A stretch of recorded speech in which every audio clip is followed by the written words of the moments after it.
Kung mang-aahas kayo, ipagdasal nyo na yung jowa nung inahas nyo mabait at class.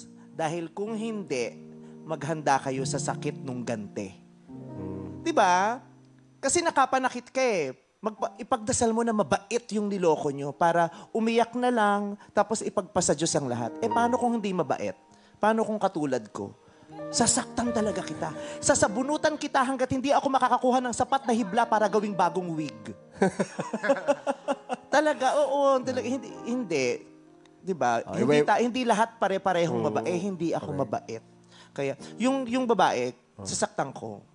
Yung isa, yung lalaki, yung jowa ko, masasaktan ko din, pero hindi masyado kasi mahal ko yun eh. Yung babaeng ng ahas, hindi naman kita mahal, kaya sasaktan talaga kita. Pinaparinga ka ba? Yung mga nagbabadya.